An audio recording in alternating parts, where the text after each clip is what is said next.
Welcome to Triumph IAS. It's a daily mains practice question and answer series. This program is exclusively designed for UPSC CSE aspirants. In this video discussion, we will discuss UPSC CSE mains previous 25-year questions.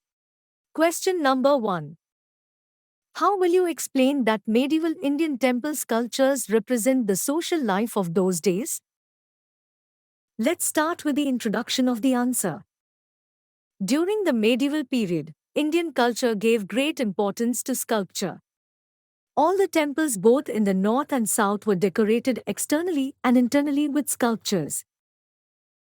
The main body of the answer should be number 1.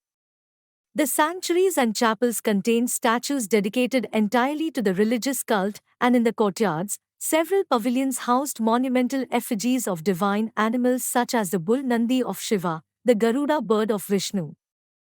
Hush to dot the styles of Bhubaneswar and Khajuraho represented the emanation and expression of a typically medieval and feudal society. The presence of loving couple, Maithuna, themes on the outer walls of the temples seem to be due to the preponderant influence of the Kolak Palika sects, whose main objective of achieving mystical union with the divinity. Number 3. Temples at Halebid, Karnataka are dedicated to Shiva as Nataraja and contain a large hall for the mandapa to facilitate music and dance. Conclusion of the answer is: thus, we can say that medieval Indian temple sculptures represent the social life of those days. Question number 2. On what grounds a people's representative can be disqualified under the Representation of People Act, 1951? Also mention the remedies available to such person against his disqualification. Let's start with the introduction of the answer.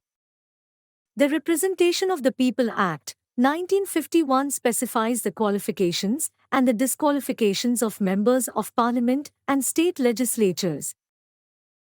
The main body of the answer should be number 1.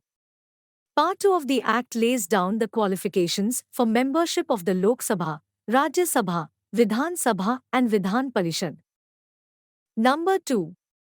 Section 8 of the Act deals with disqualification of members for various offences. These offences include violation of laws in the Indian Penal Code regarding communal harmony, rape, and cruelty towards wife, preaching or promoting untouchability, importing or exporting prohibited goods, holding membership of an association banned under the Unlawful Activities Prevention Act, 1967. Number 3. In addition, violation of laws such as Foreign Exchange Regulation Act, 1973, the Narcotic Drugs and Psychotropic Substances Act, 1985, the Terrorism and Disruptive Activities Act, 1987, the Religious Institutions Prevention of Misuse Act, 1988, the Places of Worship Special Provisions Act, 1991, Prevention of Insults to National Honour Act, 1971, Commission of Sati Prevention Act, 1987, Prevention of Corruption Act, 1988, Prevention of Terrorism Act, 2002, Hoarding or Profiteering, Adulteration of Foods, and the Dowry Prohibition Act, 1961 can also be the cause for disqualification. Conclusion of the answer is: Election Commission to remove any disqualification under the chapter except the disqualification prescribed under Section 8A. It also authorizes the Election Commission to reduce the period of any such disqualification notwithstanding the fact that period of disqualification is fixed under the various other provisions of the chapter. Question number 3. How do subsidies affect the cropping pattern, crop diversity and economy of farmers? What is the significance of crop insurance, minimum support price and food processing for small and marginal farmers?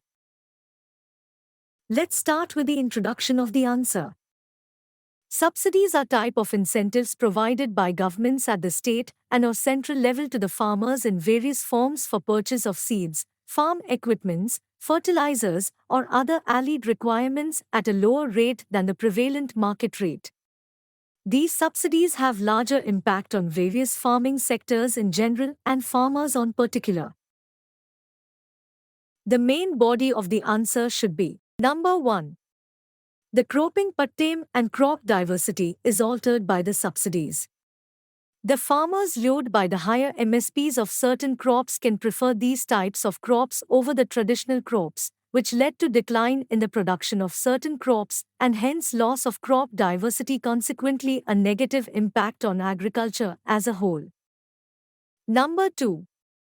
Farmers also go for a water-intensive crop in a rain-fed region or drought-prone region riding high on the subsidized electricity for bovine seeds fertilizers. This in a long run changes the cropping pattern of the region.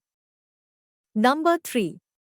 Altered cropping pattern and loss of diversity also affect the economy of the farmers, as abundance of certain crops and scarcity of others change the balance of price and therefore MSP, thus starting a vicious cycle.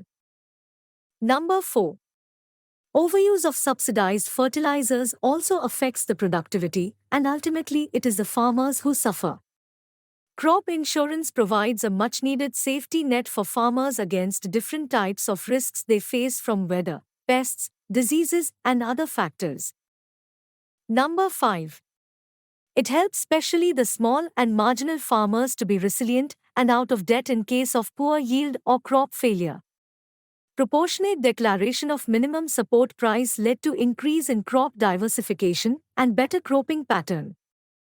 Number 6. MSPs can be decided based on local cropping pattern. Relying on scientific criteria will certainly restrain the small and marginal farmers before altering their cropping patterns solely based on subsidized agriculture input MSP. Conclusion of the answer is: food processing can help small and marginal farmers by providing steady demand at consistent prices. In this way, assurance of future demands make them better prepared for next crop. This will also help in better employment opportunities for these farmers during break period when they are not involved in farming activities.